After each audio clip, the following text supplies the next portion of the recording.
Ambassador Demeke Atnafu, welcome to the ASFW Nairobi 2025. Thank you so much for taking the time to talk to us and share your knowledge.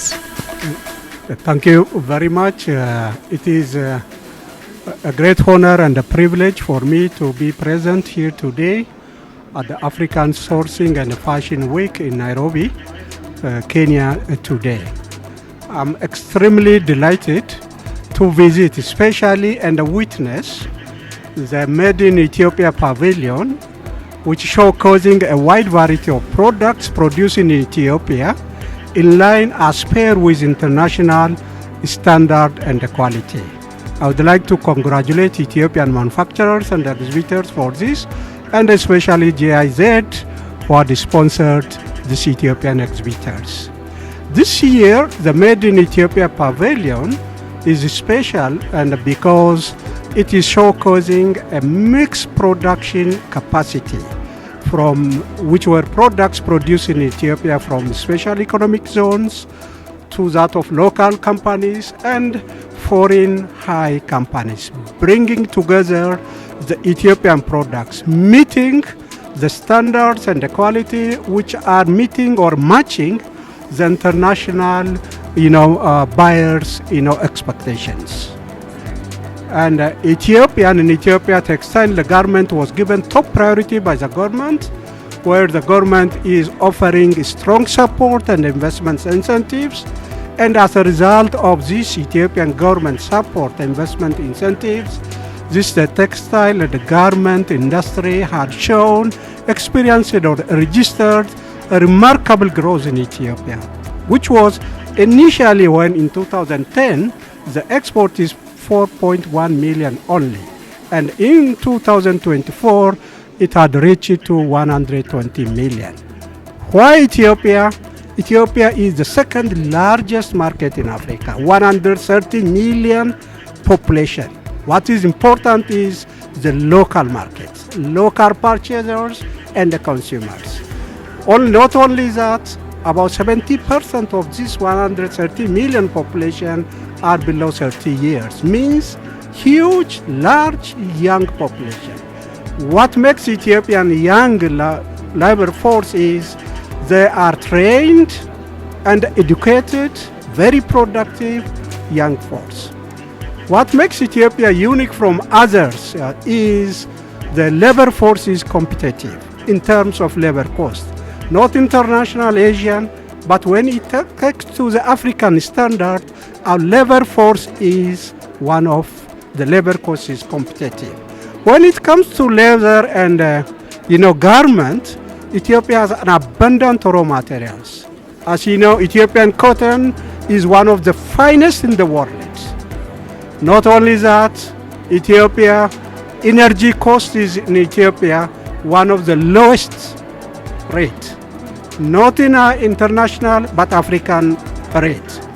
It is 0.3 USA cents per kilowatt energy, one of the lowest in African standards. Ethiopia is today one of the only country with surplus energy in Africa and the world, because our energy is mainly from hydropower.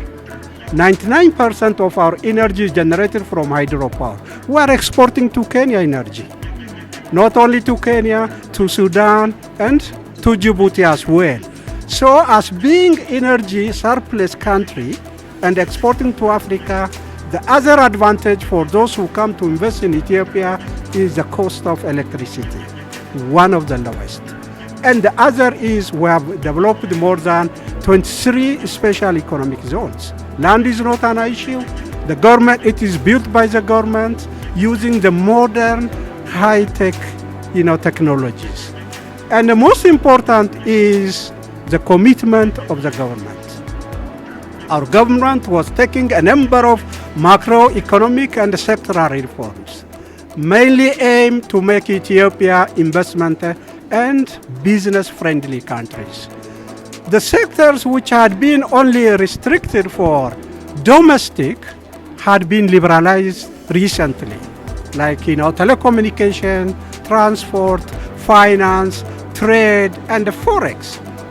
this had been for the last 60 years, had been reserved only for the domestic investors, now being liberalized, and the foreign investors, including the Kenyans, can invest in Ethiopia in telecommunication, transport, finance, and so on. You know, Safaricom had invested in Ethiopia close to 1.2 billion. It is the first foreign company which had entered to Ethiopian 130 million telecommunication sector. And now Equity and the Commercial Bank of Kenya had already established office in Addis, Ethiopia, to Ethiopian financial sectors. So I see this opportunity to invite Kenyans and others to use this untapped, huge potential existing in Ethiopia, either by sourcing and buying from Ethiopia, and at the same time setting up a manufacturing unit in Ethiopia. And I'm very delighted, and thank you very much. Thank you so much. We appreciate it. You know what's important for Africa? There is no need to go to Asia and others, but we have to come to learn from each other. There is a lot where the Kenyans and others can learn from Ethiopia, and where Ethiopians also can learn from Africa. So, you know, such kind of the forum, this event is a good opportunity for us. More than 30 countries are represented. Not only showcasing what the products they produce, but to come to know and learn from each other. And that is very important. So the commitment of the government, as I say, taking a number of macroeconomic and sectoral reforms that will enable, the countries to incentivize, the investors to come and set up in the countries. So there is a lot for us Africans to learn from each other, and Ethiopia is always ready to learn. We have a lot of, experience sharing between Kenya and Ethiopia in the customs, in the trade, investment. I know 2 delegations are in Ethiopia nowadays, even from the Kenya county, to learn and benchmark the Ethiopian government systems. So there is a lot where we can learn from each other. And thank you very much.